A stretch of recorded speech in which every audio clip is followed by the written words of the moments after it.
What is up, everybody? Again, man, I should probably just be testing these out ahead of time here. Hold on just a second, everyone. Uh, I don't know why my camera does this. For those of you who don't know, if you're not regulars, hey. um, every once in a while, my camera just decides that it doesn't work anymore. No idea why or what makes it do that or whatever else. But it's just like, hey, no, this doesn't work anymore. And then at that point, I have two instances of the same camera. I delete, so I have DepthStretch and DepthStretch 2. If DepthStretch 2 just craps out, I delete it, and then I put in DepthStretch, and it works. And then the next time, like 2 or 3 times later, DepthStretch won't work, and I'll delete it and I'll put on DepthStretch 2. And it's the weirdest thing that's obnoxious, and I don't know why it does it. Anyway, so hey everyone, glad you're here. We are gonna be chatting here in just a second. My co-host Fox, if you guys don't know this, he's a bus driver, a school bus driver, and he it's the last day. It's the last day of school for him, and so wait, he's calling right now. Hold on, wait.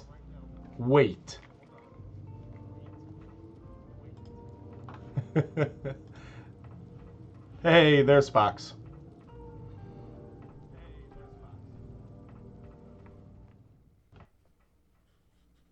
Fix your stuff, yo. What stuff do you need to fix? There we go. I got it. We're good. You can hear me? Yeah, I can hear you just fine. I just had to put stuff through my microphone. Nice. Hey, everyone. Welcome in. Fox is here, too. He's eating, which is great audio. That's a good crunch there. Oh, sorry. I didn't notice. I always lean forward to the right like this when I eat something. Clipping potato chip or tortilla chip eating is always the best. These are graham crackers in the shape of bears. Oh, those are They're not teddy bears, though. They are scary bears. They're very scary. They're Kodiak brand. Ah, Anyway. I see. Oh, so they're like, are they protein ones then? Yeah, they're like, they're I'm using them to get jacked. Yeah, I'm the same way. I have protein waffles with Kodiak protein waffles with peanut butter. Like that's my. I think if you live in Oregon, breakfast. you're legally required to eat Kodiak brand protein stuff. Yeah, next to your Bob. Yeah, you get them with your Bob's Red Mill and your Killer Dave's, and that's basically your carbohydrates for the week. No, I think Dave's Killer Bread is out. No, it is? I think Dave went to prison again for not great things. I mean, Killer Dave's is still a brand, though. Right. But I mean, it's not like it's not a necessity. We're canceling Dave after he IRL canceled somebody. Anyway, hey, man, I don't know why, but ever since Discord has swapped over to the new like name thing, because you can change your name now, it doesn't have to have numbers after it. Yep. Mine just says S. It doesn't display my whole name. Cool name. I don't know why, and it makes me sad. Anyway, okay. Pre-stream conversation. We're gonna cut the pre-stream a little bit short today because Fox has a hard leave early. This is your last day, right? No, I've got tomorrow also. Oh, never mind. I was telling chat that it's your last day. Okay. Pre-stream conversation. Let's see here. There were things. No, I've got a question. I've got a question. Go ahead. I was thinking about this earlier, the other day, actually. Let's just stick to movies. Okay. Do we call action movies because it feels weird and uncomfortable to call them violence movies? Ooh. I guess another way to frame the question is, can you think of an action movie that is not centered around violence? Well, I mean, because if you... I'm going to say the weird phrase of define violence because you could say Jurassic Park. I'll show you violence. Jurassic Park isn't like people fighting and shooting each other. There is Yeah, like, but there's dinosaurs eating people and tearing them apart. Yeah, so and I mean, is that being hunted? Is that violence though, or is that yeah, just absolutely it natural is. order? Hang on, I'm literally gonna type define Nature violence. is violent. Doesn't mean it's not like man-made. It's still violence. Oh, behavior involving physical force intended to hurt, damage, or kill someone or something. Okay, well, whatever. Yeah, so maybe and I'm pretty sure that's what the T-Rex does when he eats the guy who's pooping. no. He shakes his hand and is like, "Hey, nice to meet you." Okay, no. So here's what I want to say is, there's got to be a movie out there somewhere that you can point to, because I will say that action to me requires high intensity, like stuff going on, and so like if there's a car, like Speed has very little violence, but that's an action movie.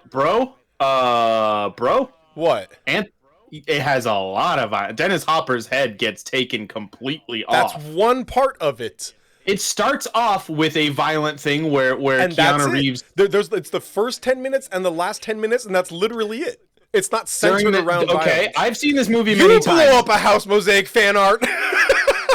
Yeah, during the Hey, chase, during the chase itself, somebody gets run over by the small explosion, causes somebody to fall out of the bus and get run over. I mean, the whole thing She itself. was a guest on Office Ladies a while back. Fun fact: Who? the lady who got run over by the car in Speed. Because the lady who got run over by the car in Speed is also Dwight's former babysitter / girlfriend. Oh yeah. That makes a lot of sense. Okay, Yeah. now that I'm thinking about it, yes, that is the bus absolutely driver also her. gets shot. Mosaic, stop poking holes in my. Speed is my quite a brilliant violent example. movie. There's a lot of violence. But my point being that there are action movies that are also just centered around like driving fast and you know, the things like that. But yeah, I think because so here's my point to what you're saying. Action movies involve violence, but that's not exclusively what makes them action. National Treasure is what Mosaic fan art says. Is National Treasure an action movie because there's violence in it? They punch, people shoot, but no, it's an adventure movie because it's not about the violence. you're right. No. Yeah, that's what I'm saying is, sure, that's an adventure movie where the focus is the fun swashbuckling adventure. I mean, let's face it, it's basically a pirate movie, but without pirates. But an action movie it's got the same nature as a fun swashbuckling adventure. Indiana Jones is boats? essentially a pirate. No like raiding other people's boats. I'm saying the term swashbuckling should be Okay, that's fair. expanded to encompass more than just pirates. And it's an attitude. Where else do you know? swash and buckle except for on a pirate Hey. ship? Obviously, you only swash and buckle there. Here it is. Can you picture a pirate saying, "I'm going to steal the Declaration of the Independence, mate"? You know? Yes, you can. 0%. Absolutely. No. I was actually with you. I was actually agreeing with you. No, absolutely until you you can. said that. They're pirates. They steal things. That's what they do because they're not good at business. Anyway, okay, but I really like Mosaic's point here because National Treasure has violence, but it's not the point. And I don't think Sure. violence is the point of action movies. I think it's the intensity of the moments. I think you can count driving fast, running away from things, an avalanche coming down at you, you know, things like that. That's all high intensity. Okay, all right. action. Maybe something like I've never actually seen it, so I can't say if there's no like gun shoots or whatever, gun fights or whatever. But what's the cliffhanger? Cliffhanger. Yeah. Yeah, maybe that. Maybe okay. Twister. Twister. Twister's a good action movie. Okay, I'll give Except you that. some people would call it a thriller. Maybe. I don't know. I mean, I don't think it's very good in general, but How dare you? I mean, the real problem is it's like video games. When we try to define, as soon as you try to define, there's always an exception. right. So, right. like, it's just in general, you know what an action movie is. In Saint general, Bear, you know what a Cliffhanger thriller from Between is. the Lions. Cliffhanger, I'm not sure what Between the Lions is, but Cliffhanger is an old Sylvester Stallone movie. Between the Lions wasn't that like a children's show about reading? Man, we are We're like way off on all kinds of tangents here. Cliffhanger was a Sylvester. Yeah, Sylvester Stallone. An old Sylvester Stallone movie. We're trying to think. Between the Lions was the kid show about reading. Yes. Is Cliffhanger one of the things in Between the Lions? Well, Sylvester Stallone in in Between the Lions, did Sylvester Stallone voice a character in a children's reading show? Between the Lions was not animated. It was a live action show. Oh, it was. Dang it! Oh no, maybe it was. I just assumed. Well, I know that Between the Lions, that title refers to the two lions on the sides of the entrance of the New York Public Library. So I've always thought it was live action because of that. Same Bear said they had a little bit where they would have an action guy always end the bit hanging off of a cliff.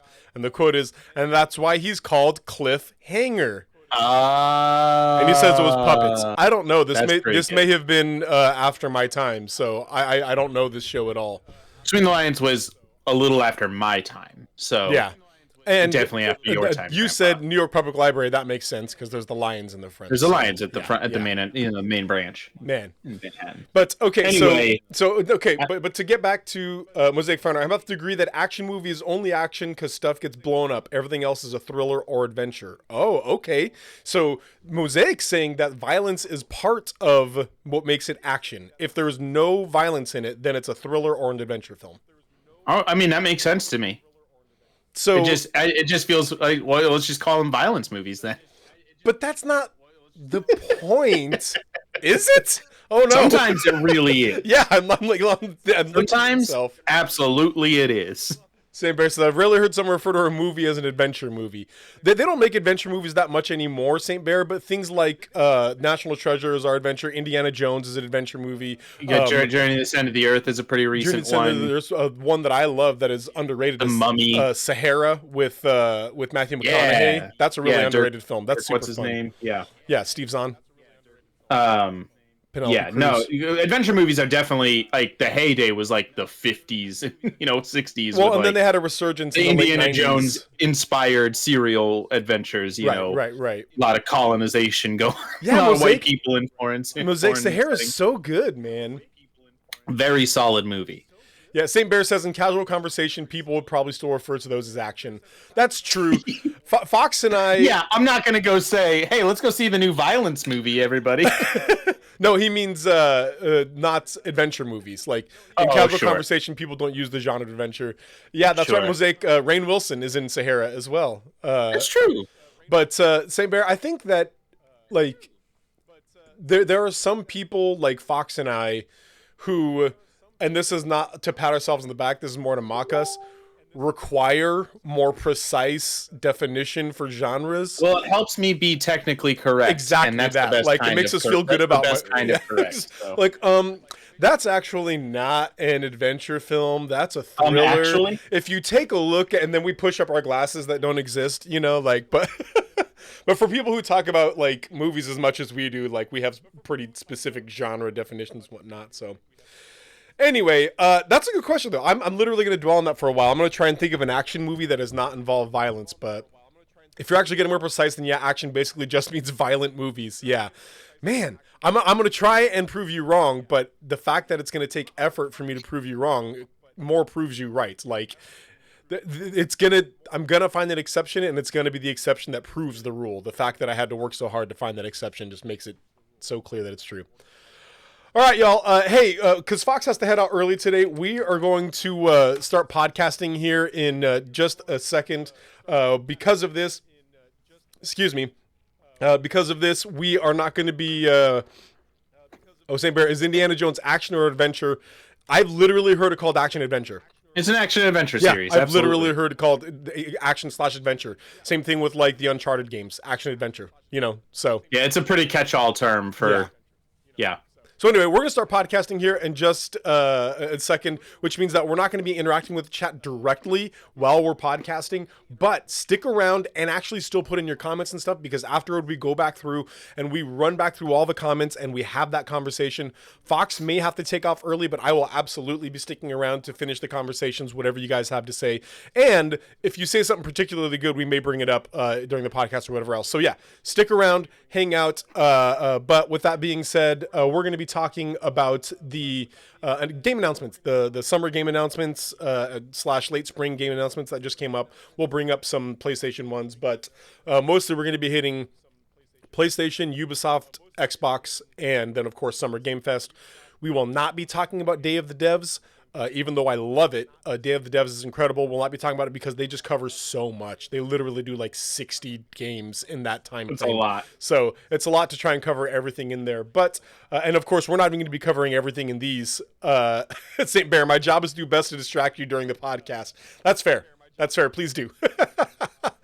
Yeah, let us know what you thought of the games that we bring up. And again, or if we didn't bring up any games that you saw that you're really excited about, bring it up and we'll talk about it later. With that being said, Fox, are you just about ready? I think so. Okay, cool. And I think for now, we can just keep recording as is. Just like this. Yeah. Okay, cool. Why don't you do the pre-intro today? Today on the Nerdy Gritty, highlights from Not E3 2023.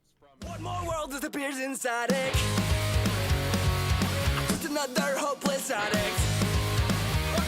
World that makes a man instead. If the drums don't get you, the guitars will.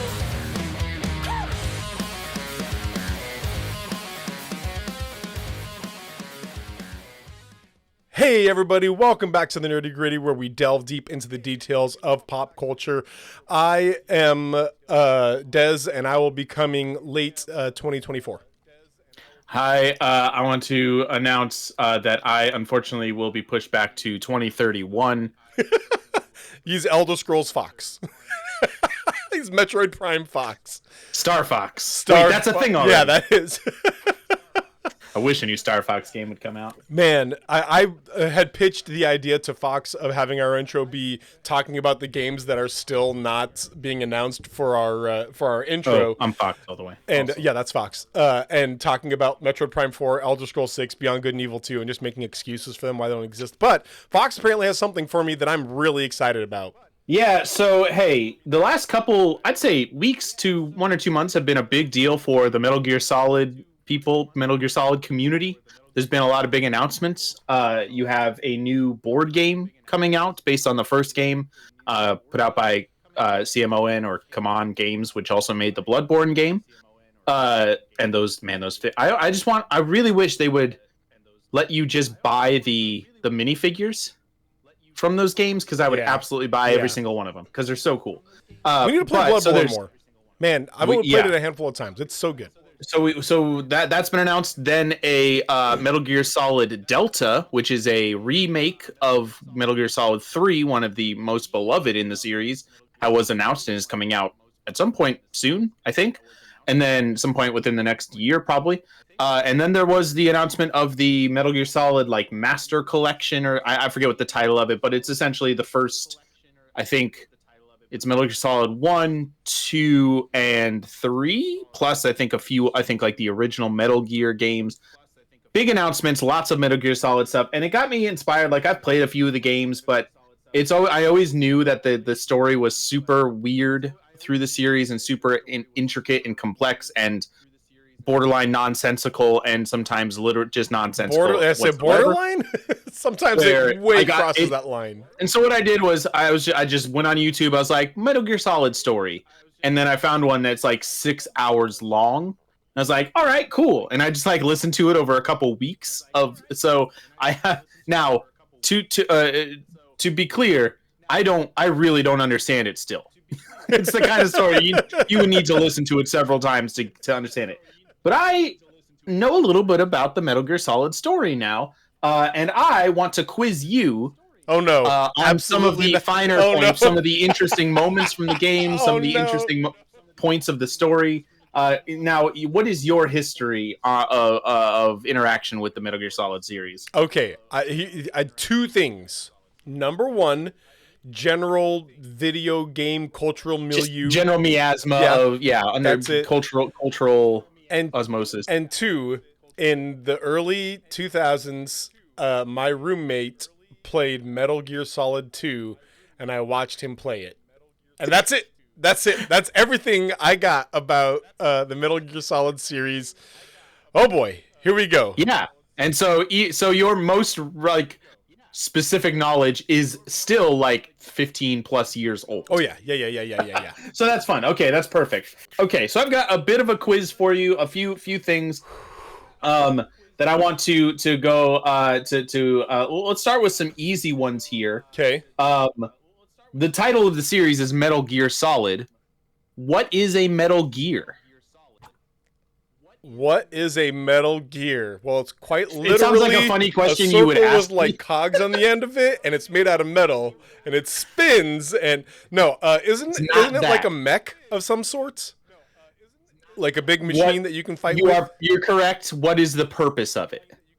Specifically. To do war? Okay, sure. I'll give it to you. Metal Gears, there's many different Metal Gears. They are a series of nuclear equipped walking like battle mechs, essentially. And they have various types of them. Yeah.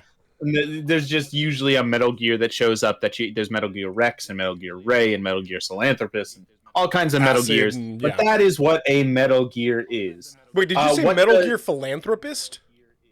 It's Philanthropist. It's a weird word. I thought you said Philanthropist. I'm like, Metal Gear, he's just giving those nukes away. He's like, here. Bombs filled with money to nonprofit organizations. Okay, so that's Metal Gear. What does Solid refer to?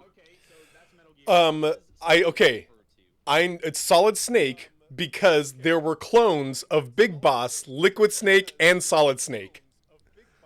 Okay, well, yes, you're right. Solid Metal Gear, and then Solid refers to Solid Snake.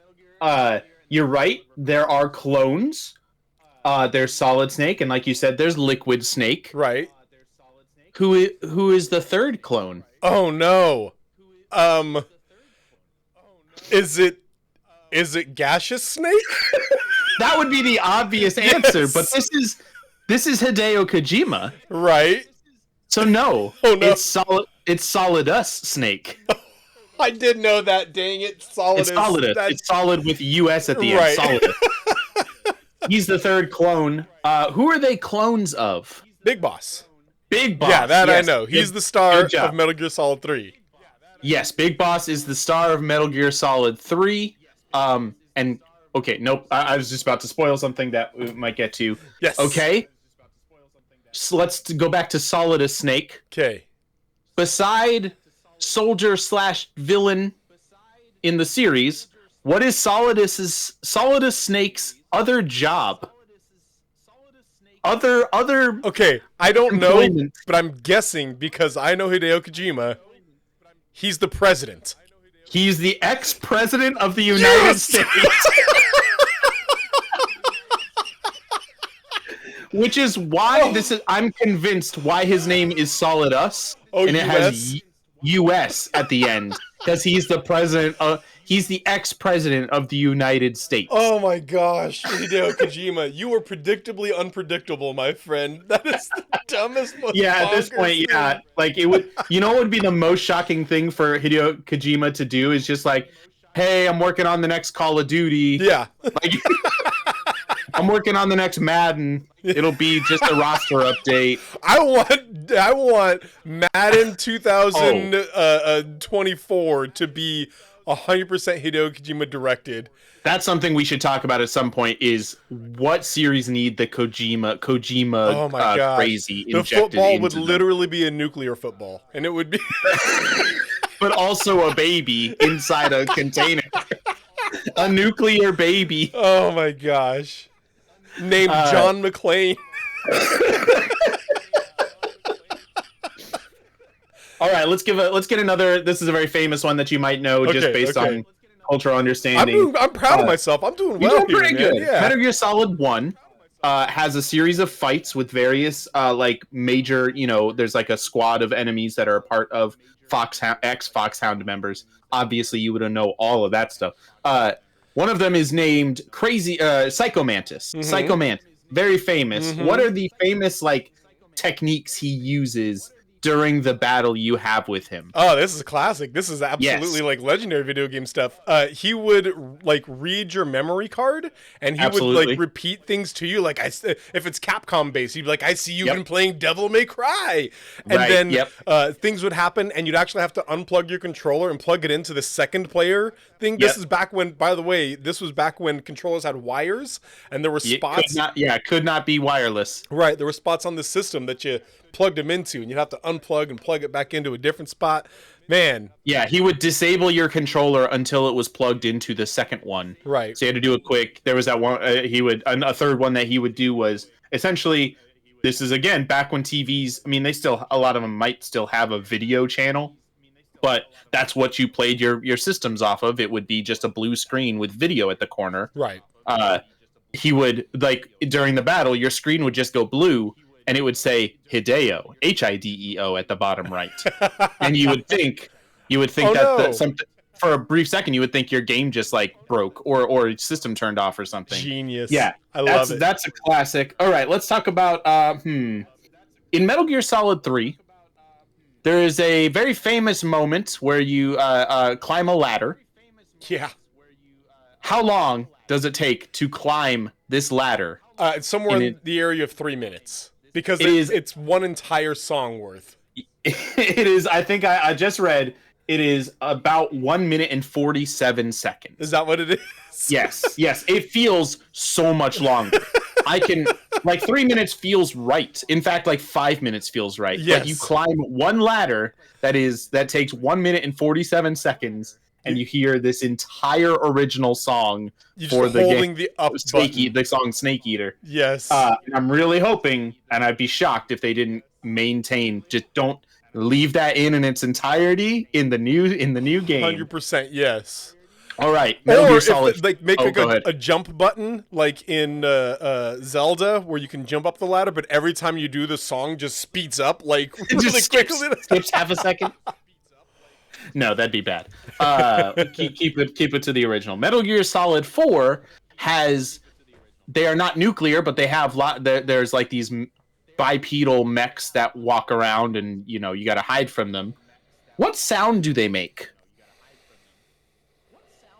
What sound do they make? Yeah. They honk like geese. Honk. My friend, you're not far off. What?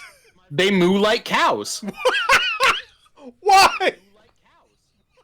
I don't think there's any explanation. I don't think there's any explanation. But there's these big bipedal like robots walking around that are like fighting a war or whatever, and they make cow noises. Yeah. You're very correct on that one. Yeah. Oh, Let's go back to Metal Gear Solid 3. I've got a few more here. Metal Gear Solid 3. Okay. There are a series of boss battles, similar to like in 1, with specific enemies with cool names. There is an enemy called the End. Mm-hmm. What are the 2 ways to defeat the End? You can kill the End in regular Sure. combat, Do a traditional, it's like a Right. sniper battle. or he's super old and you can just do nothing for a long time and he will die of old age. It's legitimately to the point where if you take too long to get to the fight, it's not just like get to the fight and sit there. It's that there's a point where you have gotten too long and he has died of old age. You can legitimately win the fight without doing anything, and in fact being bad at the game. Right, yeah. Just skip the fight. You can just skip the fight altogether. All right, Oh my here's a really great one, and this will Okay. be our last one here. Okay. Metal Gear Solid 5 came out not too long ago. It's the most recent in the main series, unless you count, Metal Gear Solid Metal Gear Rising, whatever. Well, it's in Ground Zeroes, which is a prequel to Metal Gear Solid 5, but still part of it. There is an optional rescue. You are sent into a black site to rescue a few children, but there is an optional target to be rescued in this military camp.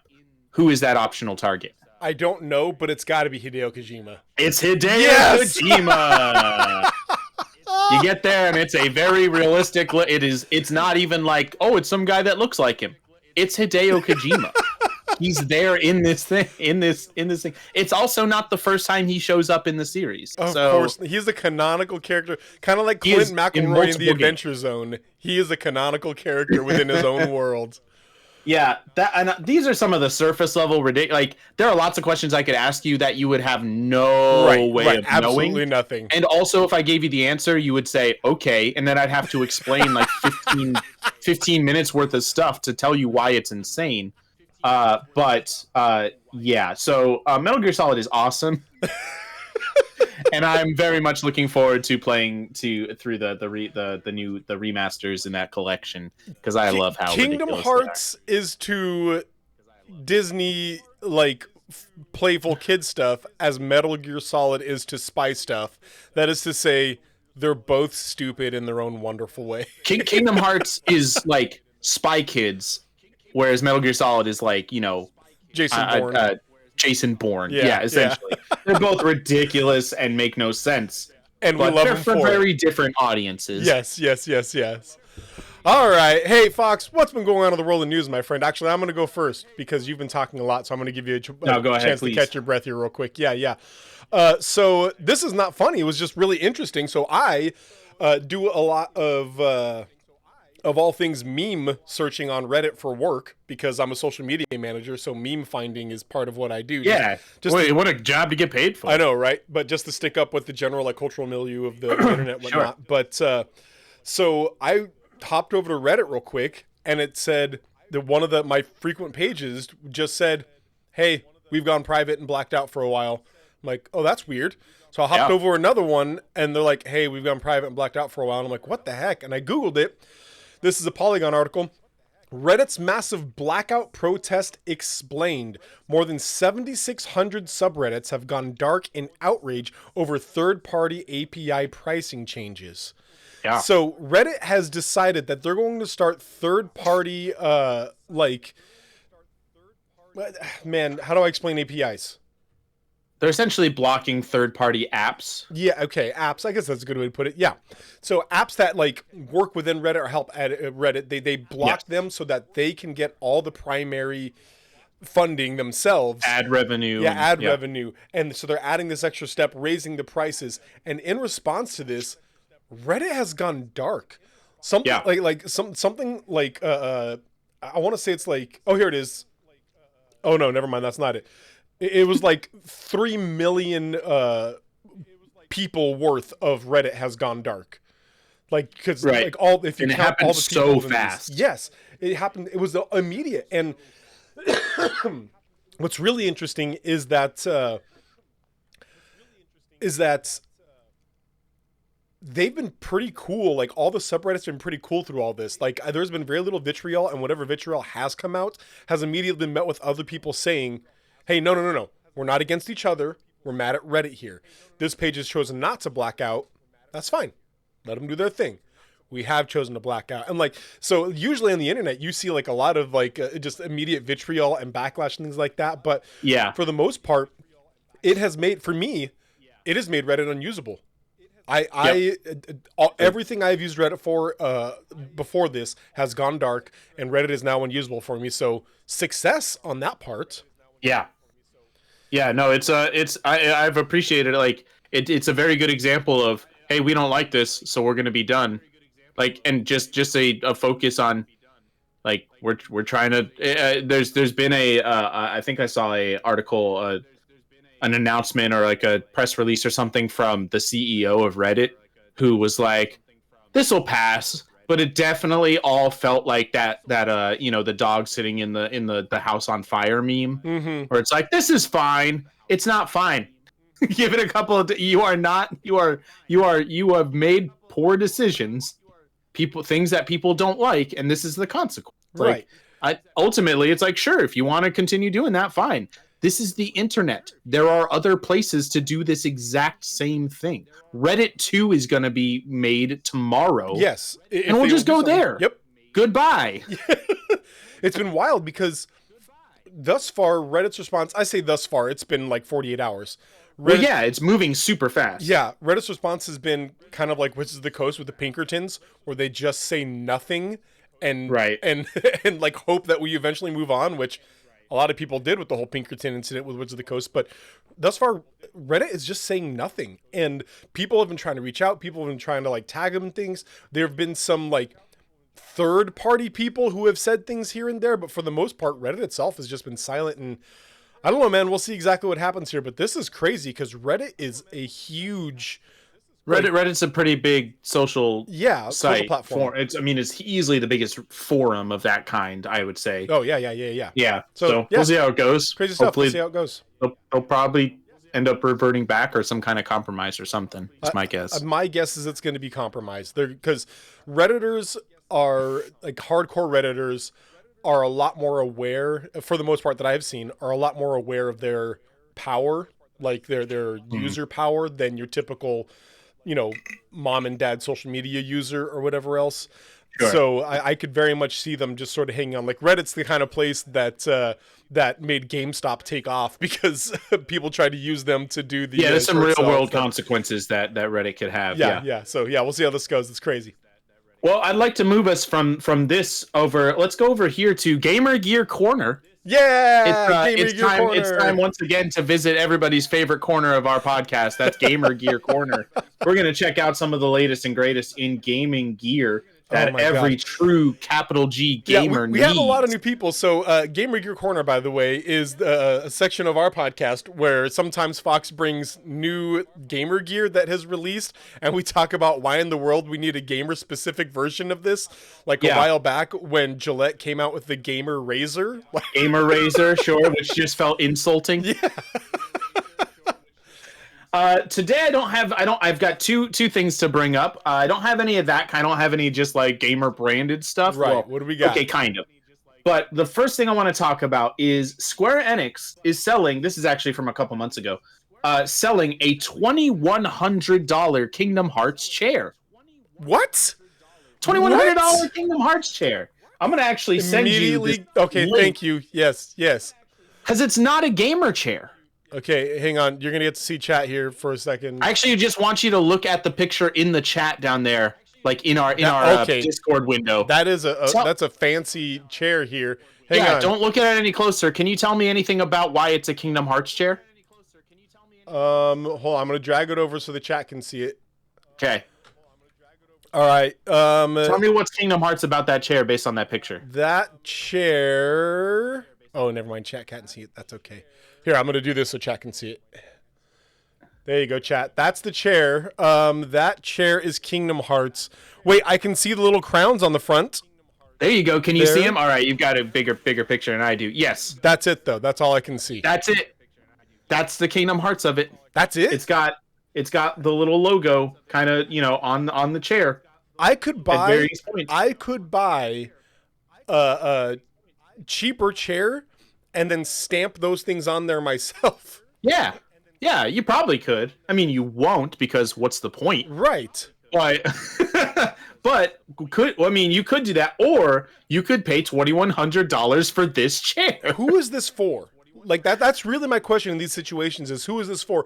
Like what Venn diagram has Kingdom is the Hearts audience? Kingdom Hearts fan, person who loves nice furniture, person who has $2,100 to drop on nice furniture. Like what is in the middle of that Venn diagram other than nobody? I got nothing. I was going to try and make a joke there, but I got nothing. Yeah, no, it's a very, very, very niche audience, I would expect, based on this. Yeah, it's black. It's even. I mean, I'm okay with this. It's better this way, but also it's fake leather. Right. It's not real leather. So again, what's this price point here? It's not even real leather. Wild. It's got the Mickey Mouse ears, heart, and crown icons are stitched into it. $2,100 for this fancy Kingdom Hearts chair. Because if it was buy it. If it was just Mickey Mouse, you'd get Disney fans on that. There are Disney fans willing to drop, $3,000 on a chair. I mean, they're still crazy people, but sure. But Kingdom Hearts specifically is one that, man, I don't know. That's I hope they only made like 3. And though they know they'll sell 3 of them, and that's why they're expensive.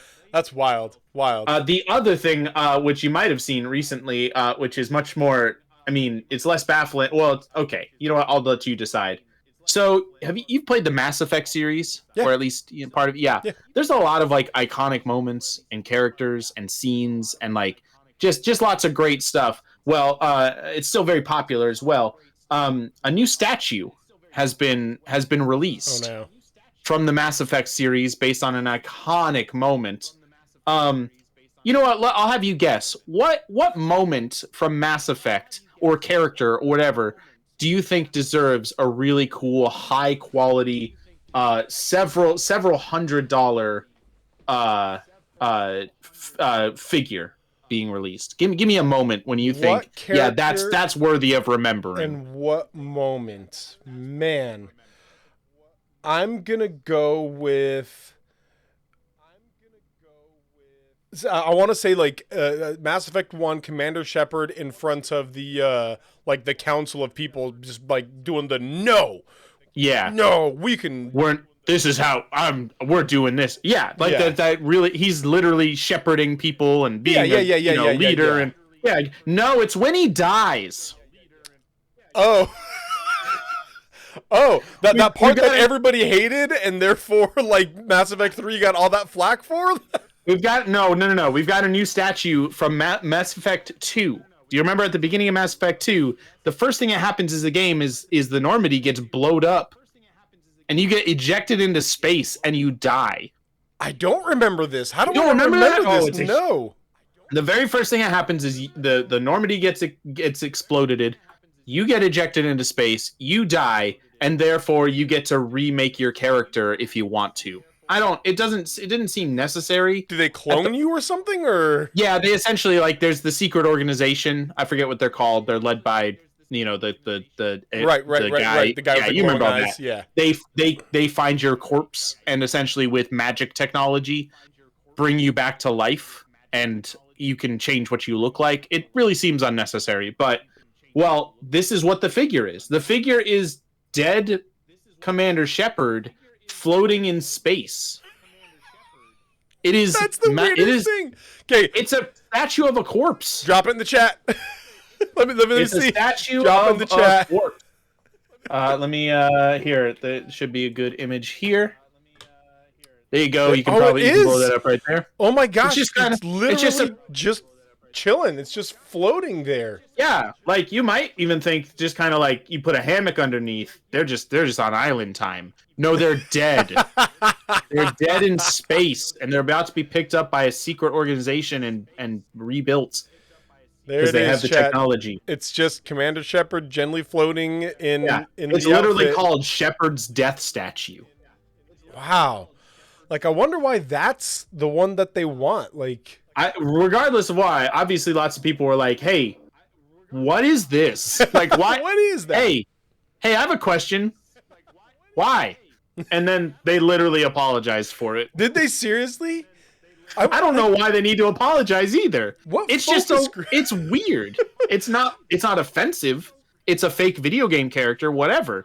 It's just weird. This is something that we've talked about before, is the unique relationship between video gamers and video game developers. There is a parasocial relationship there. Yes. Where there was more expected of that relationship than between movie watchers and directors, or shoppers and Walmart, or whatever else. Like, there is more of an expectation there, so that it's almost like we've given you a very bad gift. I gave you a gift, you opened it, and you're like, what is this? Like, oh man, I'm sorry. Like, I'm sorry. I thought you'd like that. You really didn't. I'm sorry.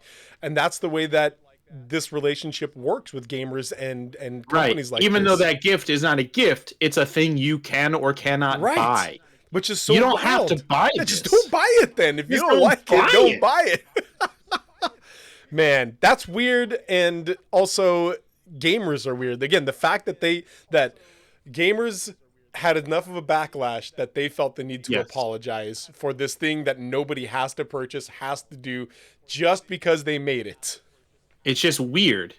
And it's funny because of it. Maybe it's like, if I were to give you a gun, you'd look at it and look at me, and you'd look at it and say, why would you think that I would want this? Yeah. What Why about would you me? think I What would- do I need to change about me that has made you think this is a thing I want? And so I think maybe that's like what the feeling is here is gamers are looking at Ubisoft like or not Ubisoft, BioWare or whomever made this and like Yeah, BioWare. what made you think that we'd want this? What about us? What about our love for the series made you think that time that Shepard died was when we wanted It's this? either that or literally every other frame of the game. Every character, every moment has already been statuified. And and people are still spending money, so they're like, this is our last option. Here's what we got. Shepard has a mask on in this with the statue. And therefore it can be anybody's Shepard.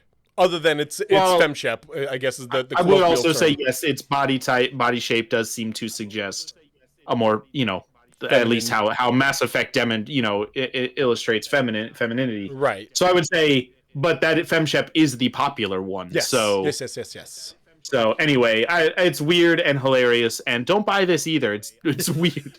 Don't buy gamer gear. Buy games if you like them and want to play cool games. Buy a chair. I have to tell myself this too, because I buy dumb gamer stuff sometimes. But like, for me, it's so weird because if I want a backpack, and then I see a backpack that's D&D related for $50 more, that's worth it to me. Yeah, dude, I love that. I love representing this thing that I love. If you want to, I'll do that. But if I see a chair and people have to come to my house to see that chair or have to walk into my room to see that statue, and I could buy a chair for a nice pleather chair for $300, or I could buy this one for $2,100. No, 0%. well, you're just not a 0%. true Kingdom Hearts fan, so that's okay. That must be it.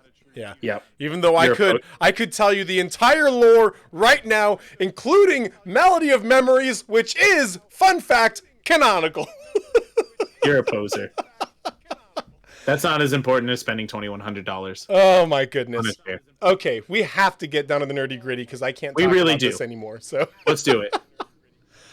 So recently we just had Summer Game Fest, Ubisoft Forward, PlayStation, what's it called? The PlayStation Correct. PlayStation. No, State of PlayStation Play, Showcase. The PlayStation show. Showcase and the Xbox Games Showcase. All of them announced all kinds of cool things. And we want to talk about them, particularly, of course, speaking of gamer gear, PlayStation's headphones that they, Yeah, you need those important or PlayStation whatever. specific headphones or whatever. But no, we want to talk about some of our favorite releases and some of our favorite things talked about in these games. So, of course, as we said earlier, we will not be covering all of these things. There is no possible way we can No, cover we don't. every We single don't. one We're of not them. interested in that. Yeah, but so that means that we're not going to cover the thing that you specifically wanted us to talk about. That being said, a reminder that we stream this live, and you could be dropping your thoughts on whatever announcement you're most excited for in the chat right now.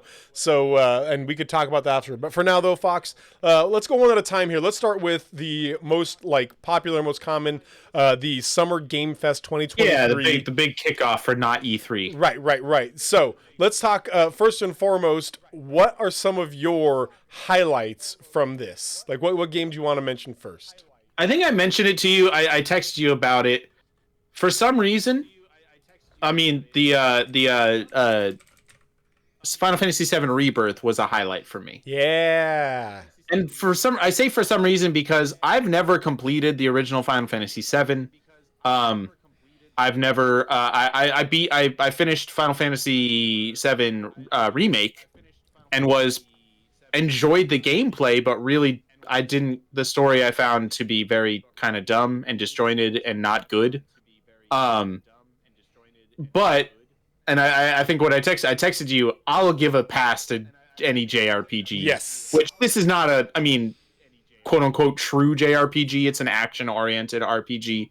It's not a turn based, which I would usually consider a JRPG, but it is a Japanese RPG. Right. Anyway, I look at this and I'm like, yeah, I'm gonna play that. Yep. Especially because there's probably going to be more open world in this one, is my guess, because it's kind of you're leaving Midgar and going out into the bigger world Right. at large. And I was just like, yeah, you got me. I probably will be just as disappointed. Really, what it is I'm it got me excited enough where it's like, okay, I'm gonna play the original Final Fantasy VII before it comes out and try to beat Remake again, just to Wow. get. I would like to have a full understanding of what is different and why the story is significant, because I actually really appreciate the fact that they are changing so much, that they are not even just making little like, oh, this is more fun or this is a little different. Just it's a completely different thing. Yeah, yeah. And to me, that's what makes a remake worth it. That's what makes a remake more interesting than just it's the same thing but updated. So I really appreciate the boldness there, especially on such a famous game. So I would like to fully appreciate that Well, by playing through the others first. the intro before I get- says something like the unknown story continues or something like that. yeah, Like it straight up is telling you like, okay, from this point forward, we're on new ground. You know, yes, it's like been- straight up like they're hinting at different characters dying or living. Different reasons. I mean, I know those for a of you who fact. do know Final Fantasy VII lore. Yeah, Yeah, Tifa, apparent, some kind of big old deal, big old or Yuffie or somebody or whatever. Yeah, lots of changes, and yeah. So I would like to be able to appreciate those as I'm playing the game instead of just say, well, that was a fun boss fight, but I have no idea what's happening, because that doesn't feel right to me, man, as somebody who loves Final Fantasy VII, one of my all-time favorite games, it also just hooked me. And seeing some of these things, some of the references going on there, and also just being able to know that there's obviously going to be some heavy story beats that they hit as they pass along. Yeah, that game, a big highlight for me. Okay, I'm bringing something out of left field here. Sure. Pal World. Did you see Pal World? It's the I'm one looking at a list right that now. looks exactly like Pokemon. So they have like Wooloos and Eevees and like everything looks exactly like another Pokemon, except for they have guns. All right, you sold me. They I don't have even remember this, but I'm guns, sold. And your Pokemon shoot other Pokemon with guns, and then you capture them. I like that. And I it like was- that makes the game better than Pokemon. It was the most surreal thing to me to see, like, that looks like a big old Snorlax or something, and then to see him pull out like a mini gun and just like, grrr, and I'm like, whoa! I did not expect that one. It's one of those, like, we talk about action Whoa. games being violence games. I'm looking at it on Steam right now. This is an open world multiplayer survival game. Is We it should survival, play this. really? I would play We the should crap play out this of it. together. Yes. Is it going to be on Xbox? Yes, it is. All right. I know where me and our are going to play. Yeah, Gavin, man, the three of us, 100%. Yeah. Yes. Yes. So that game for me was one of those like side. If you all know me, you know I love indie games. One of those weird side indie games that just caught my attention, and I was like, "Well, hold on, what do we have here? What is this?" Wait a thing?" minute. Yeah, so that looks super fun. Interest peaked? Yeah, No, man, Pokemon has basically Game Freak basically made their second game with the prequel one where it's more open world. I forget what it is called. Arceus. Arceus, yeah, or Legends, whatever. Yeah. That was essentially their second game, even though they've been making games for like 25 years now, because It's been the the same. mainline game. Pokemon games are all the same. Yeah, it's funny because gamers will mock the Madden series for copying Yes. and pasting, and then they'll buy the new Pokemon thing immediately. And then just get it's this, and then give it a 9 out of 10. This year's roster update is excellent. It is just a roster update. Yeah, no, but so it just leaves the opportunity for any other company to make the same thing but better. Like we can just easily improve. Like you're not improving on, they did a little bit with the most recent one. I forget, I didn't even play it, but like you're not doing what people want, so we'll just do our own. But the problem is they're not called Pokemon, Right. so it's not official. Yep. Have you ever played Dead by Daylight at all? No, I know it though. It's like one of those I think it's like a it's like a horror survival game, and what's the word? Yeah, I think- non Not asymmetrical. Asymmetrical, yeah. You have a group trying to survive them, and it's been super popular. They've continued to have like big like official crossovers with lots of different horror franchises. Because and whatnot. if it's the game I'm thinking of, one person is the horror villain and other players are the survivors. You're essentially trying to survive or defeat or something like that. Yeah. I've never played it either. It's not the type of game I typically play. But Nicolas Cage is coming. It's the weirdest thing. He was on the show and he said, yes, he officially was there. He says, I play an exaggerated, an over the top version of actor Nicolas Cage. Like, he is himself in this game. Yeah. He's essentially continuing to do what he did in the unbearable weight of massive talent, where it's just like he's now basically reaping the rewards of what he has sowed throughout his career of being a crazy bombastic person. It's like now people want that, and I just get to make fun of myself. We're truly in a new Cage-assance, I think. Well, he has benefited from being memed more than any other actor that I know. In a pretty big way, yeah. In like the late 2000s, early 2010s, he got memed and mocked hardcore. Like, he was a running joke on the internet, and then he became ironic, and then he became ironic to the point that people like started watching more of his movies and stuff, and now he's not ironic. Yeah, I mean, he also does make several bad movies every year. Oh yeah, like he has continued to do that. He was in a Five Nights at Freddy's knockoff movie that was just garbage. But he also continues to make bangers. He made Pig, and it was really, really good. He was in Mandy. It was really, really good. Like, he is by far, like, when he says, I just want to play interesting or I'll take whatever, like, I believe him. Yeah. Like, he is more than willing to take a risk and then also to do something that's incredible, like, in the same year. So I really appreciate that ethos and the fact that he's just like, sure, I'll be in your ridiculous game. That sounds, I'll be be me. That's fine. That's awesome. Okay, the one I really, really do want to talk about, though, is not Bloodborne 2, also known as Lies of P. Lies of P, yeah. Lies of P looks so good. If you guys didn't see it, it's you're supposed to be Pinocchio was the whole idea here, but it's a Souls-like game in this gothic sort of like gothic horror type world in which there are humans and puppets and you are like out there battling, and it looks so much like a Bloodborne, and it looks so good and so fun. The character design in this and the creature design in this looks outstanding. It legitimately looks like the Bloodborne 2 that has not come out yet. And then I mean, at this point, it is shocking that they have not at least announced a remaster of Bloodborne. Yeah. It's crazy to me. I'd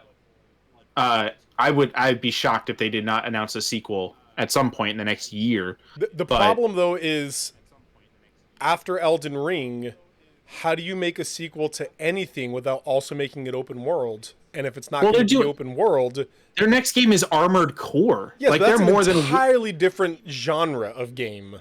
I know, but what I'm saying is they are more than willing to make a game that is not necessarily the most financially rewarding after coming out with one of the best games of all time. Yeah, that's fair. But also, Bloodborne 2 would make more money than Armored Core 6. Yeah, so yeah. Like, it just like, and also I feel like at this point they should be big enough that they can work on two different games, juggle two things. But anyway, Lies of P, just the combat looks great. The whole art design looks really, really fun. And then apparently it has a more, not morality, but a like truth, choice meter in there, because obviously it's Pinocchio. Pinocchio, yeah. A whole lot of the game is going to go around whether you lie or tell the truth to people as you're progressing through the game, and that will impact the game in some way.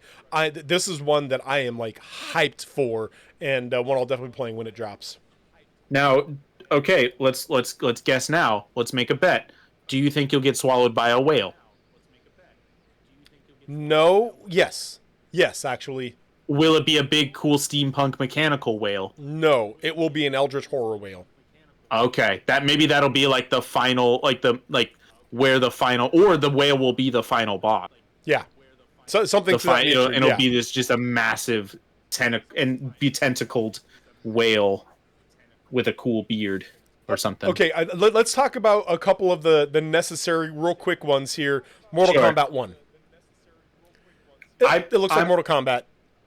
I would play it if it has a pretty good solid. I want to play Street Fighter 6 because it apparently has a really good solid like single player campaign. Yeah, I was listening That's to what the I'm besties, interested in. and I guess it's an open world that you run around and fight pretty much anybody. You can punch a grandma in the face and then have an actual fight And then with her, she will 1v1 you right there. or go to the arcade and play other games. If you're like, you know what, I want to play this Capcom game from 30 years ago. I'm gonna play Street Fighter 6 real quick. It's pretty much what the world of John Wick posits, that everybody is secretly an assassin. Everybody's a secret Street Fighter. But yeah, in this, everybody is secretly a Street Fighter of some sort, and which is you can a fight them. great idea. I love it. What about Alan Wake 2? Probably too spooky for me. It's one that I'll watch. Probably not one Yeah. that I will play. I loved the story of Alan Wake. It was one of those sort of psychological thrillers that really get you hooked in and wondering what's going to happen next and where it's going and whatnot. I hope that they are not sponsored by Verizon and Energizer in this. Can you hear me now? Can you hear me now? Man, That was some of the wildest product placement ever. if you guys didn't know, the original Alan Wake, number one, you had a flashlight, and your flashlight ran out of batteries, and you would have to run out and collect batteries, and they were all Energizer branded. Like, you could see Officially the branded. logo on It them. was as obvious as Monster Energy in Death Stranding. Exactly that. Yeah. Or cup noodles in a Final Fantasy 15. And then you would also be wandering around, and there would be TVs playing Verizon commercials, and it would be like Yep. the spooky horror place, and the way that it would like show spooky horror is there'd be a TV that's off, and all of a sudden it turns on all by itself, and it's playing a Verizon commercial. And it's from the time when they had the Verizon guy who would just say, "Can you hear me now?"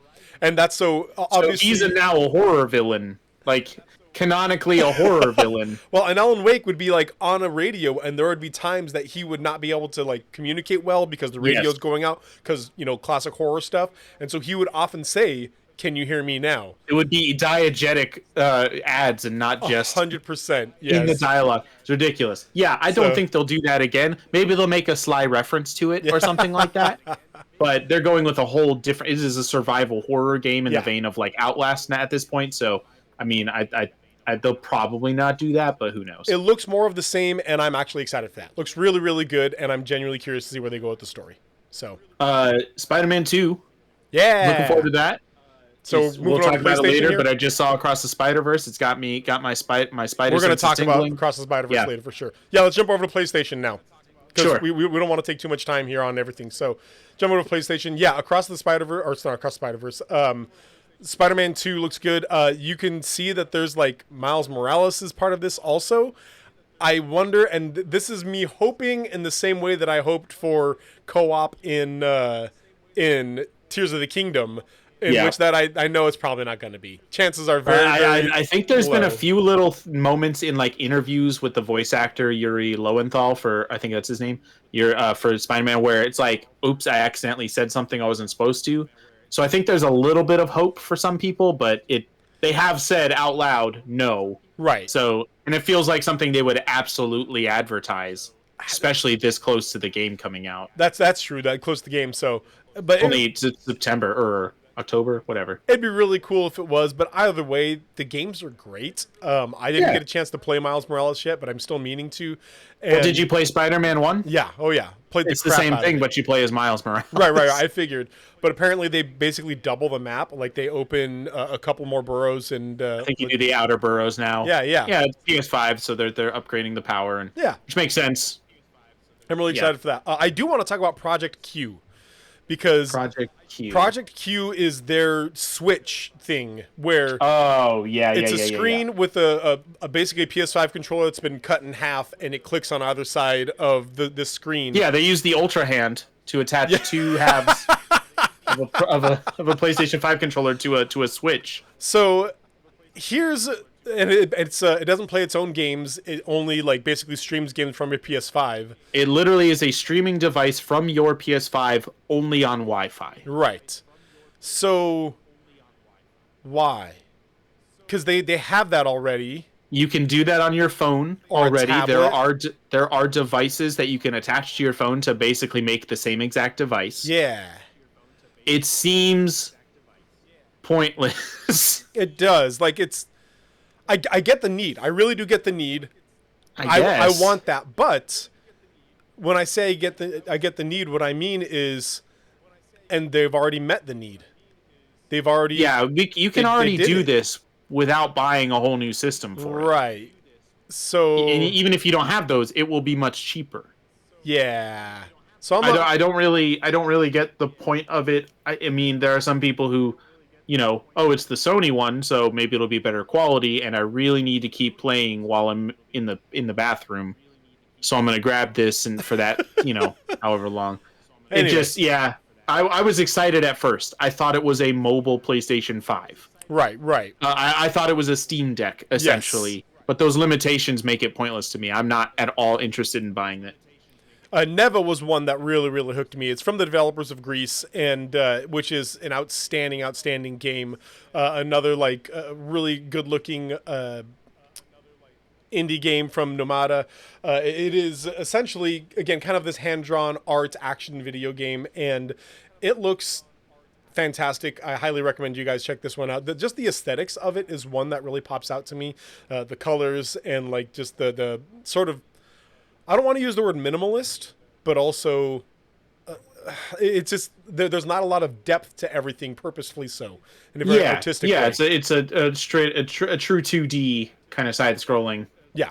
So Neva is the one that really piqued my interest, probably the most of the PlayStation, other than the obvious Final Fantasies and whatnot. Yeah, I think for me it would be the smaller announcements would probably be Talos Principle 2. I generally don't enjoy puzzle games like that, but I played all of the first Talos Principle. Oh yeah. I found it to be really fun, surprisingly fun. Like I said, I don't play them very often, so I am surprised that it's coming out. It's from the people who make the Serious Sam games, which is it feels like we make dumb games. Let's make a smart game real quick, Right. just for funsies. Exactly that. Yes. But yeah, so I'll probably play that as well. The other one is Sword of the Sea, is one that's from the developer Abzu. If you haven't played Abzu, it's another really beautiful indie game. And for me, Abzu was a little bit tough because I have thalassophobia. I'm a fear of deep ocean and whatnot. And so swimming through the deep ocean was tough but fun for me. But either way, I'll say that they make really beautiful games, really good exploration style games, and Sword of the Sea looks kind of in the same vein. Very chill, very enjoyable, kind of like Journey almost, but with skateboarding. So I'm into it. I really am. Yeah, there were a few cool looking indie games that, I might get to them at some point. Yeah. All right, should we move on to let's do Xbox. Xbox. All right, let's do Xbox. Yeah, relevant for us more than it ever has been because both of us. I have an Xbox. You have Game Pass on PC. Right. So, yeah. Let me get to. I'll start then. I'm already here because Yeah. this is the one that I'm hyped for. This is probably my game of show across the board. The one that surprised me the most and hooked me the most. There's other games that I'm more eager to play, but I've known about for a long time. But this is probably the one that I was like, I've never seen this. I had no idea. I am hooked. 33 Immortals. Yep. 33 Immortals is the next Thunder Lotus games. If you guys know me, you know I love Thunder Lotus. I have been playing their games since their very first one. Phil Spencer said, we didn't even talk about your first game, Spiritfarer. And they got kind of a look on their face like... Not their first game, Phil. That's their third game, Phil. Come on, man. Phil. But Todd.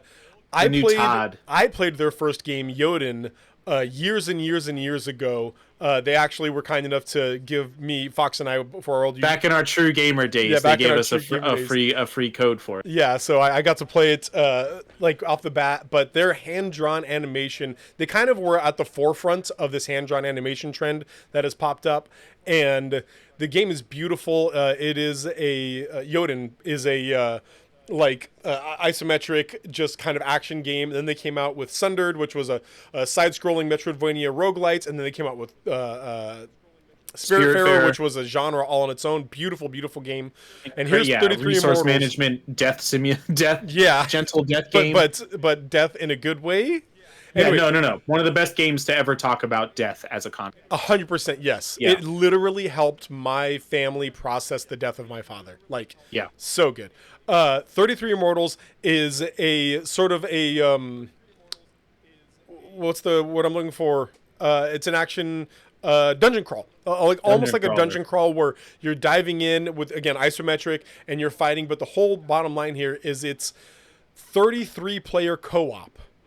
And as like they show it from the very beginning, the 33 players drop in all kinds of different areas in this level, and you are trying to cause enough trouble to get the attention of God, because the whole idea is that you are somebody who has been judged evil and are therefore going to hell, but now you're rebelling against the wrath of God and trying to fight your way against that. And so you're trying to like go through these levels, trying to get out of here, and you're these 33 people trying to get through it. And it looked fast-paced, fun, great co-op work, but also beautiful and very Hades-like in as far as it's the way it looks and the style of the game. Man, this is one that I would really like to play. One that I will probably stream, chat, and then just like toss out, hey, here's the join code. Anybody and everybody who wants to join me, let's go. So yeah, I'm looking forward to 33 more. Yeah, I'll definitely jump on that with you. Yeah. At some point. Big one for me. I mean, Star Wars Outlaws was announced here. Yeah, it looks cool. Not big one for me. I don't mean to say that. Right. Yeah, I mean, it looks more interesting than I expected Yeah. a Star Wars game to look like. It looks cool. That's what I'll say. Not a lightsaber in sight, and that's always to me more interesting. Yes. Because lightsabers need to stop being. They're less interesting the more you see them. There's more. We'll talk about the Ubisoft, and they talk about it more there. But, Yeah. That South of Midnight. That's what I was looking for. South of Midnight was probably the game that was the most it piqued my interest. Not that I can't say that I'm going to play it. Right. It wasn't a gameplay trailer, and so it automatically gets. I can't say I'm going to play it. I don't know what it is. But it is a stop motion like trailer that's super interesting looking. It's got this like southern setting with the mythology of I don't know what the actual like a Cajun kind of mythology. Like it looks really interesting and unique as far as a setting goes. I kind of sped through this one, so I actually skipped this one. I didn't see this. Yeah, you should watch it at some point. It's a really cool like it's a as far as I can tell, it looks like a stop motion animated trailer. That's awesome. So that caught my attention right off the bat, and I want to hear, and it'll be on a Game Pass. So with that being said, I probably will try it out. I can't say I'll actually be interested, but so South of Midnight was one that also caught my interest. For me, and again, this is one I won't talk about very long because you guys know this very well, but Senua Saga 2, Hellblade 2 Senua Saga, looks incredible again, and these games are just top-notch, and they just showed a little bit of gameplay, but mostly some of the mocap stuff that they've been doing for it, and just their dedication to making this a really well-made... Cinematic isn't the right word, but I'm using it anyway. Cinematographical experience, and it looks fantastic. Just as much as the first one, it looks fantastic, and I'm really excited for it. And it says coming in 2024. It was supposed to be here in like 2022, I think. So. Oh, it's one of those where it's just like, hey, I mean, I think all games should be like this, but take as long as you need. Yeah, 100%. We want this to make the game you want to make. Yes. That sounds awesome. Especially because they have the hurdle to leap of making sure that they're being accurate to mental illnesses. That's something they're very 100%. They've got a lot of stuff to take care of, a lot of stuff to pay attention to that can't be rushed. And it's a very small team. Yes. Yes. So it's going to just like from a practical standpoint, take longer to make because you have less people to do it. What was the other one that Starfield is the big one that we can talk about in a second. That got its own thing. Cyberpunk 2077. Yeah. I was pretty lukewarm on Cyberpunk, and disregarding all of the technical issues. I really didn't come in. I didn't really face any of that. I was playing on PS5, so I didn't really have those problems. I just found the story to be largely uninteresting. Like the side stuff was far more interesting. The character-focused interactions and all that. Like there's a cutscene. Like spoilers for literally the intro to the game. Jackie, your partner at the beginning, not Jackie, your partner, but Jackie. Jackie, my wife. Yeah, she dies in the beginning of. Did you Right not know off, that? right off the bat. No, V make and sure his not to play partner, the game, V and their jeez. partner Jackie. He dies at the beginning of the game, and there's a couple of quests that all are just a story about his funeral, his ofrenda, and it's just like this. Like there's no combat. There's like it's just like you go. He had a partner at the time, like a love interest. You go with them to his apartment and find something that would represent him and to bring to the ofrenda. And it's also about how his mom was not a fan of his love interest and like trying to reconcile that relationship and also remember this friend. That was way more interesting than the big overarching like Keanu Reeves is here and we got to shoot stuff. And the game was fun to play, but it didn't really approach like, cyberpunk kind of themes and stuff like that as much as I'd like it to in an interesting way. So anyway, I will maybe play this, but it's got to, I'm going to wait till it's cheaper than full price. And I don't know. It didn't really like, they kind of bungled the whole thing. Oh, and I yeah. feel like, I know we made the joke at one point, not the joke, but the real life thing. How much Game of the Year stuff did they have to throw out? Yep. How much branding did they do knowing, oh, this game's going to crush the world? It's going to be amazing. And then it came out as it did. And now it's like everything is trying to make up for the failure. For me, Cyberpunk, even before it released, even when it still had all its hype and everything, Sure. I was, cool. That looks cool. Maybe I'll play it at some point. Maybe I'll get around to it. I'm not sure. That looks really cool. And then it released, and I was like, nope, never mind. And since then, everything that's come out about it, I have been like, this, nope, no thank you. I am 0% interested. So, much like a furniture advertisement, 0% interest over here. So, A lie. Don't fall for it. yeah. You want to talk about Starfield? Well, real quick, I What just else you want to got? say I thought was really funny and also a good idea is Microsoft Flight Simulator is going to Dune.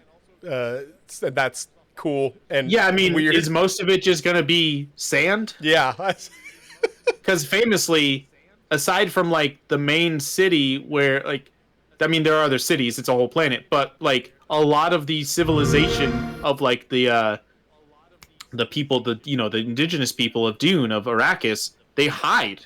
yeah.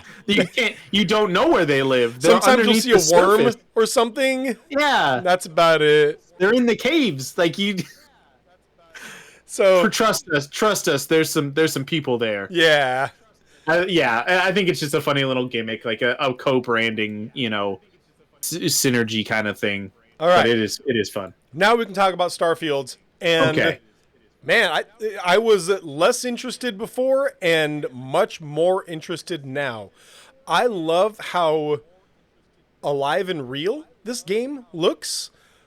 For such a sci-fi type thing, it very much has that, I guess Star Wars called it the used future type look to it. Sure. Where Yeah.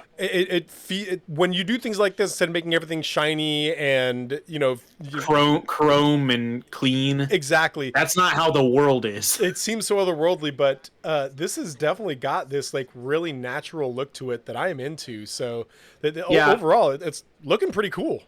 I was surprised by the depth of it. How many different systems there are? Star systems, but also like how modular the ships are, how Right. specific you get with ship customization, and also like you dedicating power to certain systems and stuff like that. Like that looks really fun. I expect a lot of the planets to kind of be big. There'll be stuff, but most of it won't be useful. And then there will be some points on each planet that'll be. It looks like a little more. It's obviously taking off of the No Man's Sky Right. idea, but with more handcrafted stuff. I gotta say though, throughout the trailer, whenever they showed like some dialogue, every single person you interact with looked like had the what's the Bethesda Uncanny Valley. Yes. Yeah. Where every character kind of just had a blank face with a moving mouth, where it just did not seem like I'm actually talking to a person. So And what was hey, the Mass if we Effect find game? out that they're all robots because sci-fi, well, that just makes sense. What was the Mass Effect game that had that big problem? Andromeda. Oh, and Andromeda. Yeah, where that one. So- that was less so where the system of like facial animation just didn't work as well, and so it had weird faces and not necessarily dead faces. So what we have to realize in situations like this is you can't spend the time as an animator to animate every single face that you're going to get in a game this big. And so they have these programs that they put in, like one of them is just move the mouth to specific facial sounds. So instead of moving the mouth to actual words that they're saying, they're able just to do really general mouth movements to facial sounds.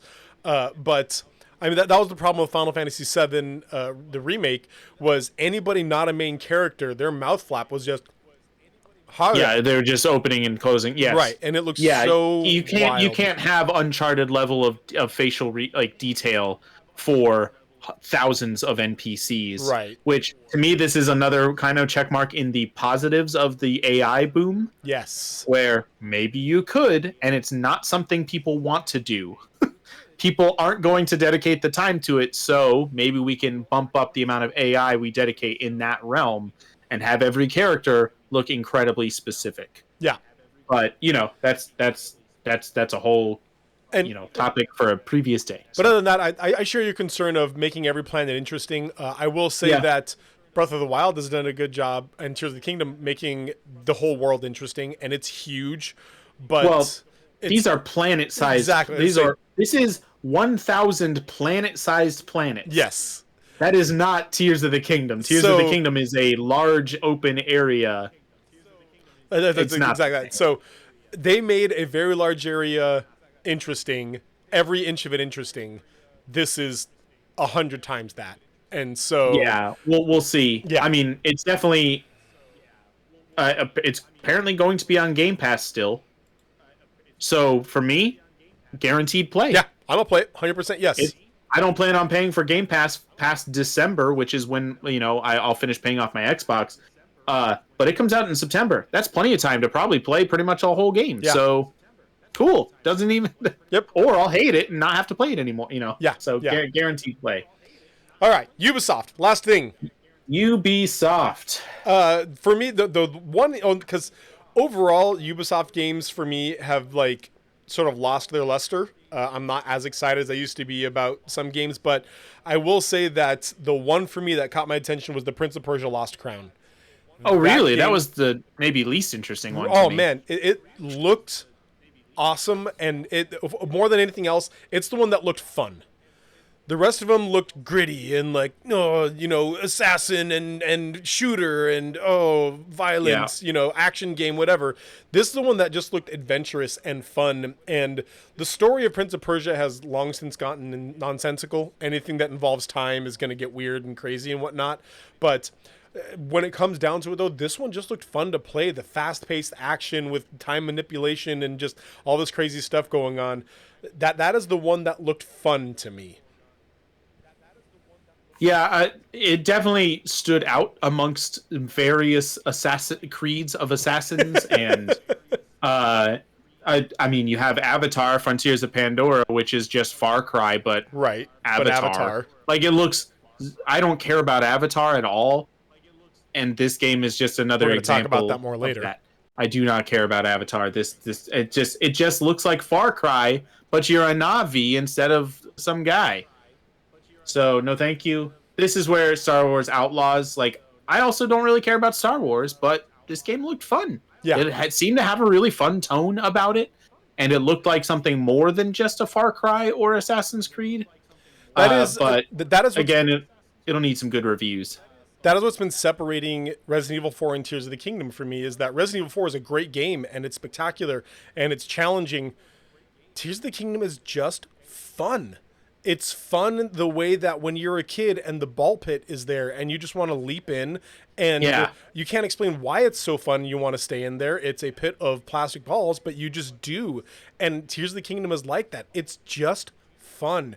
And I feel like a lot of games, as we progress into the future, are walking more and more away from just fun to try and get into the more high art or gritty, whatever else. And Sure. as I'm even just browsing through the Polygon article here, Star Wars Outlaws, two Assassin's Creeds, Skull and Bones, The Division, X Defiance, like all of these games are these gritty, action games. And then there's just Prince of Persia, and it just looks fun. So that games that just look fun are standing out to me. I'll agree that the Star Wars Outlaws looks fun and interesting, being this charismatic, outlaw. So yeah, Right. I'm into it, man. I really am. Yeah, the most interesting character in Star Wars is Han Solo in the original Star Wars. I mean, they're all stock characters.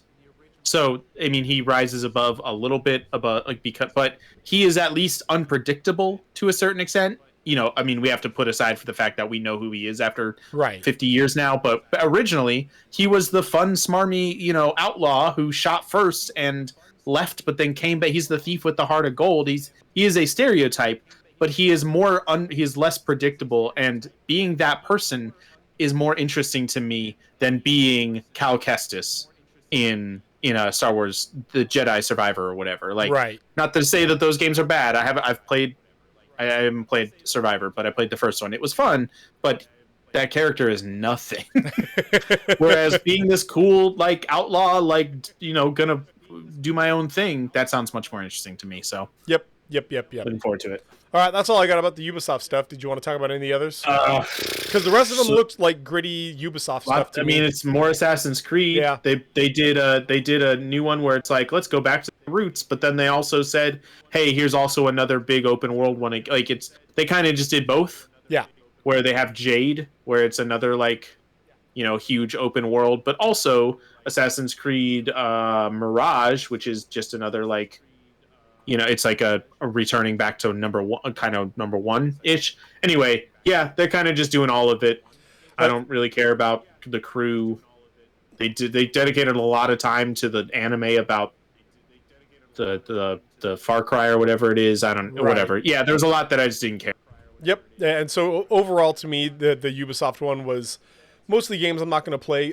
Assassin's Creed is a huge gap in my gaming knowledge, and think I've never played a single one, and I'm okay with that.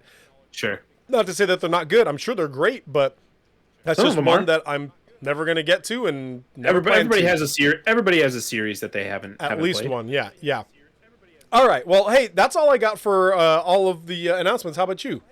Yeah, that's good for me. I mean, there's obviously a lot more presentations Lots that of came out. more. Lots of more presentations, But we can't got to get through this everything. because you got to head out in like 20 minutes here. So. I got limited time. Yep. All right, so let's get into what we've been up to lately. I'm going to Well, start. Let's talk about across the Spider-Verse. Let's talk about Across the Spider-Verse. We're going to start no spoilers. Spoiler free. Spoiler Okay, free. fine. Ready? Starting spoiler free. I honestly think it's the best thing Marvel has made, and Marvel didn't even make it, but the best Marvel film in almost ever. It's incredible. A long time for sure. It is. Not only is it a good film, well acted, great story, it's beautiful in a way that movies don't allow themselves to be that much anymore. Yes, the artwork is incredible. It's mind-boggling. Like I literally when it finished, I sat in the theater like this for a second because I was just processing. Again, that is not a joke, not exaggeration. I was just like this for probably a solid 5 or 6 seconds, processing the visuals of this film. Yes. How beautiful and individualistic they let each world be. And each character. Each character be. Yes. Every Each single character has their own artwork style or their own animation style that exists independently on each frame. Just like, I mean, they continued that from Into the Spider-Verse. Yes. And it's so cool. I went to look at the critic reviews, and it has like an 89 or something like that. And I was like, that seems too low to me. To me, this was a near perfect film. And I went in, and there's like 5 people who rated it like a 50. And other than that, there's like 25 100 reviews. Yeah, it's 100, a 100. very good, like, I mean, I would still stick. I mean, I saw it last night, so it's not like a long time. Right. But when I think about it, that when you are in Spider-Gwen's world, the artwork is like it essentially feels as though they just did not care about anything beside the characters. Yes. Like when you have a one-on-one conversation between Gwen and her dad, the backgrounds are literally just abstract art. Yes. Like it's no longer, it doesn't matter where you are, because what is important here is this conversation between these two people. Well, and they just forego the background. When you look at quality film, they'll do things like this in cinematography, where if there's just like a general conversation, it'll be like a real deep pan out, and as the conversation gets more deep and more personal, they'll actually zoom in and get closer and closer to faces and whatnot, and it's good cinematography. The way that they did this was, when it starts, when it's just Gwen walking around, the world is full. She's in her room, everything's there, it looks like a normal room, but the deeper it gets, the more the background begins to wash out, and it's just these two characters sitting on this, like you said, abstract plane as you are meant to focus, and then the world obeys her emotions in a way, and it's gorgeous. Oh, I can't stop talking about it. Legitimately, I'm still floored by this film. It is spectacular. Okay, should we get into some spoilers? No. It also is the movie that Multiverse of Madness should have been. Yes. I don't mean the same exact thing, but it actually like genuinely had fun and cared that there are these different universes, and like got goofy with it, but also was serious. Multiverse of Madness was like extremely lacking in creativity in that realm. The other universe you went to was kind of different. Yeah. The traffic lights are horizontal instead of vertical. Isn't that crazy? Where in this one you've got whole new universes that, let's get into spoilers. Okay, well, hold on. I will say that in comparison to Multiverse of Madness, this also had a character needing to make a important choice that's either just for them or for the entire multiverse.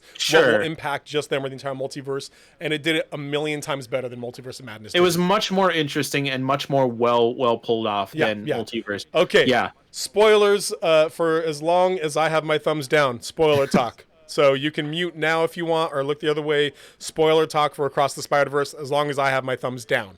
Okay, go. Mumbattan. What? Mumbattan. Mumbai, Manhattan. Oh, you had Indian Spider-Man. It was one of the fun. So good. That was so fun. He was so cool. Yes. Like, he had his, I don't even know what it is, but the little like the thing on his webs, and like here's the traffic, and there's the traffic, and here's more traffic.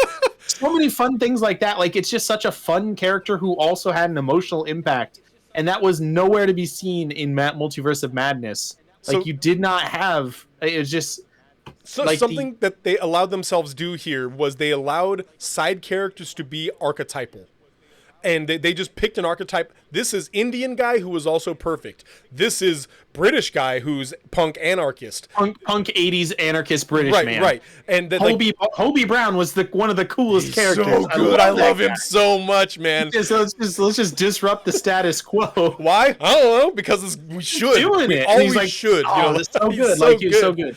And then there's so many characters in it that I love. But they're all archetypal in this way. That's great, except for the main characters. The main characters are allowed to grow and blossom and progress and have that, which is kind of the point of the movie. Yes, is that he is not who he's quote unquote supposed to be. Yes, he is not the archetype of his universe. He is an abnormality. He is an anomaly because something else happened to him that wasn't quote unquote supposed to happen. Like, it just works so well as character writing because he is not the stereotype. You have like cowboy stereotype, spider web slinger, and the spider horse. Why does the horse have a mask? To protect her identity. Yeah, you have so many funny moments like that are just like one-off gags that just like blink and you miss them kind of stuff. Yeah, I really loved how much of that stuff showed up. And then, and I'm very much looking forward to the sequel. And it still allowed itself to be, like, with all the comedy, with all the multiverse, with all the wildness, like, direct comedy, absolute goofy comedy. It is a comedy movie, yes. It still allowed itself to be so heartfelt and get into deep personal moments about family and the importance of family and what it means to be your own person and make choices that are going to impact the world or just yourself. Like, and it did it so well. So good. Right. Yeah. And then, of course, a very good movie. The big one, to be continued. It ends on this massive cliffhanger. Well, did you? Yeah, I knew that from the start. Oh, I did not. That. Oh, they announced that from a while ago. The very first teaser trailer said it was part 1. Dang, I had no also, idea. I did love the little live action, like not the they literally showed clips from the Maguire and Garfield movies, right? But then you also had Donald Glover show up as Prowler, so which was super unexpected. Hey, but I love that. I love little Donald Glover cameo. It was so good. Yeah, that was really fun. Okay, all right, we done talking about all right, we're good. You guys can come back now. Hand down, everything's all set, done, ready to go. Okay, on much less good movies, I watched Avatar: Way of Water. Have you seen it? No, I did not care in one iota of interest for that one. It was on Disney Plus, and so I'm like, oh, let's watch it, my wife and I. So we watched the first one, and as we're watching the first one, it's a good movie. I enjoyed the first Avatar movie. I looked at my wife and I said, why is this movie the cult movie that it is? Like, not even cult. Why was it the most money-making movie in history for a while? It was huge. Why did Disney pay billions of dollars for the rights to it? Why do they have an entire world in Pandora in Disney World? Blew people's minds for some reason. It's good. I like the first movie. It's good. It's a 7.5, maybe even 8.5 out of 10 if you include the animation and everything done in it. No.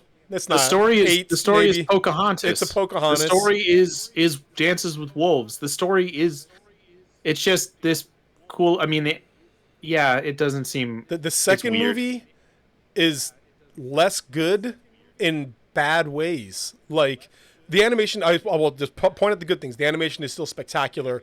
It is still a beautiful film in a huge way, but they go in, and not only did they take the whole white savior issue of the first one, where they have a white guy come in and become the chosen one of and this, literally become a native person. Right.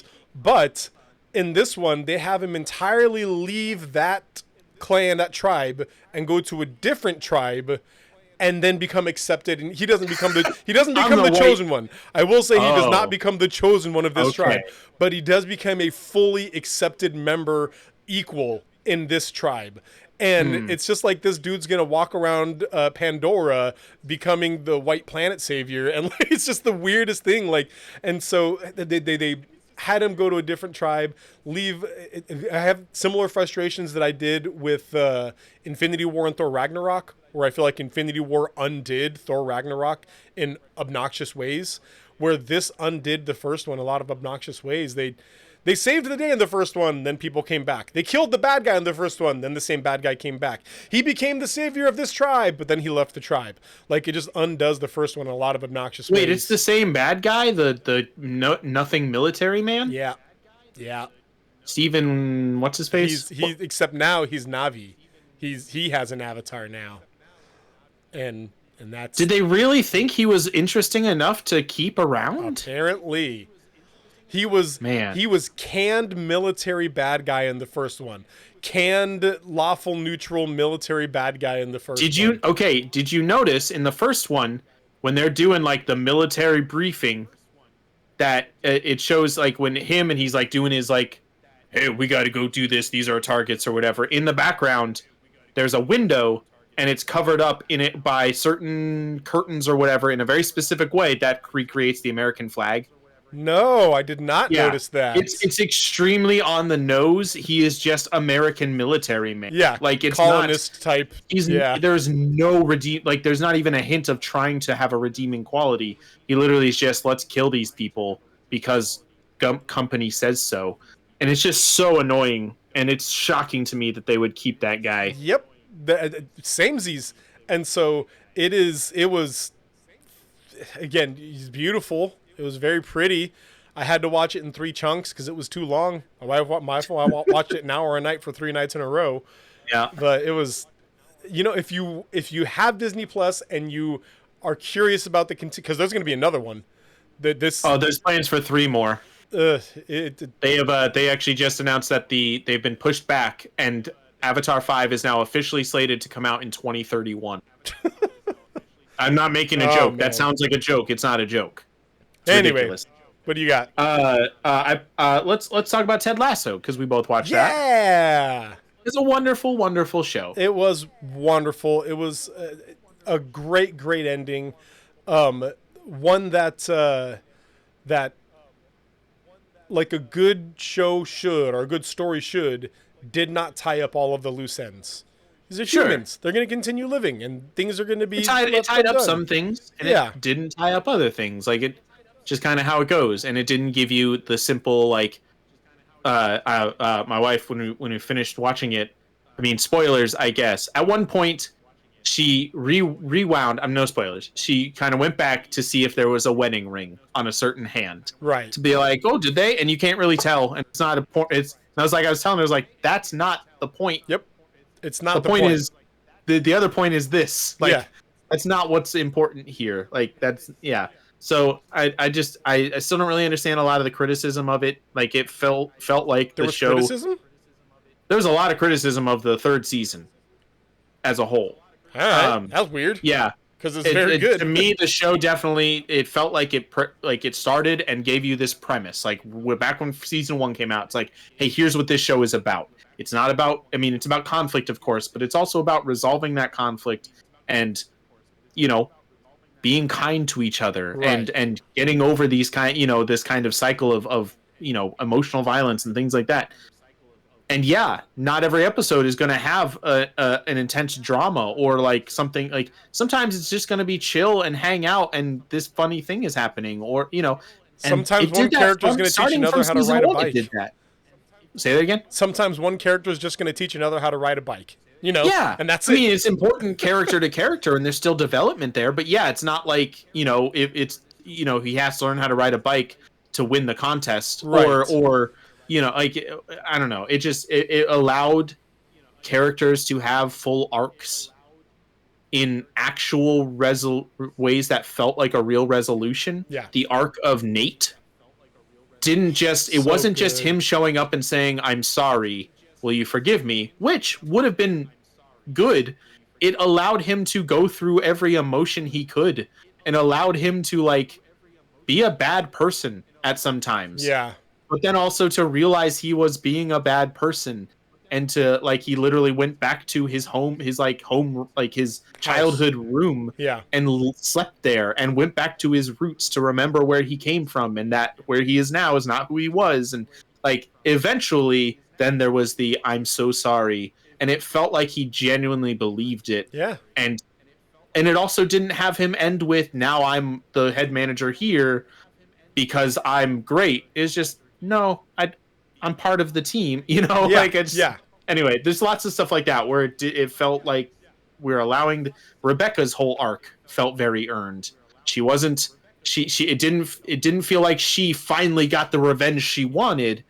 It felt like she was able to emotionally overcome Yeah. what she had She just overcome. moved. She And moved on.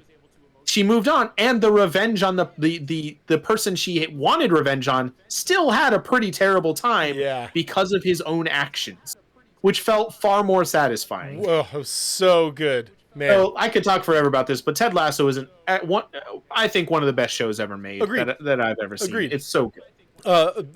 Not as good, but still very, very good. Is I finished The Marvelous Miss Maisel. Yeah. And that was also a series finale. It ends up being same kind of way where it doesn't tie up every loose end. Not everybody ends in a happy place. In fact, some of the stuff is kind of rough, but they do the entire season is they almost do kind of like a J.J. Abrams thing where they have scenes from the future and then they go back to your present. So they have scenes from like the 80s, then they go back to the show, which takes place in Right. like the 50s and 60s. Yeah. And so they bounce back and forward like that. But it's hilarious. It has this great resolution in as much as how she becomes a famous comedian, what she does. But the way it ends is her laughing with Susie. And they're laughing at comedy. They're doing comedy together. And it's this really great heartfelt ending that feels very, very appropriate for the whole thing. And it really satisfying, really great show. Another one that I definitely recommend people watch. So. Well, that's all I've got. I do have one quick more because I just wanted to toss in Miss Maisel. I got a new game called Hero Realms. This is a deck building card game. I've seen it. Yeah, similar to Star Realms, which I've talked about before. But this one is a lot more focused on trying to like build up heroes that are going to help protect you and like these combos and strategies you got. But the reason I want to talk about it is because I bought an expansion for it that makes it a co-op game that your family plays, or my family, your group plays together against a deck of cards that is, you know, battling against you. And it plays very much like an RPG that you are, you know, sitting next to each other, healing each other, fighting with each other. And it is super fun. And there is a lot of tension with every card draw and every turn and things like that. It's a great game, a great way to work together, great team dynamics. I definitely recommend Hero Realms and the expansion, The Ruin of Thanagar. So yeah, good stuff. Okay. All right. Well, that's what I got. That's my time limit. Yep. Well, thank you guys for listening. We appreciate you being here. Fox has got to go, so you can go and head out whenever you need to, Fox. Okay, bye. Bye, Fox. We want to say a big thank you to you guys here. We'll go and Just hop back over here. Thank you to everybody for listening. We appreciate that each and every one of you guys were here today. I want to say a big thank you to Granger for the use of our theme song, All My Friends Have Wi-Fi, and so do most of my neighbors off the album Dear Sam. Granger is awesome. Go check out the stuff. They got some new songs out right now. We also want to remind you guys that this podcast is part of a larger ministry called Save Point Ministries. We are an organization that exists to help people find a place to plug into a church. We love physical community, like one-on-one, real-world community in which people can spend time with each other and have discipleship and just good relationships in that way. So we help people find nerd-friendly churches near them that they can plug into, share hobbies with people, but also learn more about Christ and who He is. We have also expanded our Discord. So we are now have a Discord community that you can be a part of. You can join that and also ask to help us find a church on that Discord.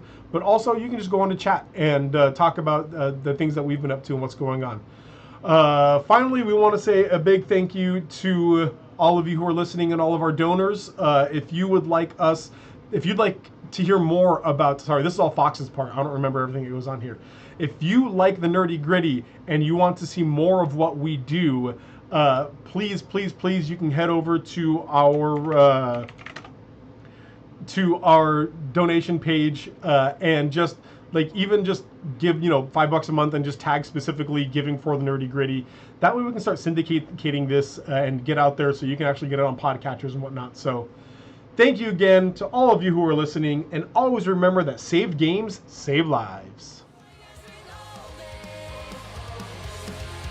My voice sings all night, and this is what my heart sounds like. It's what my heart sounds like. It's what my heart sounds.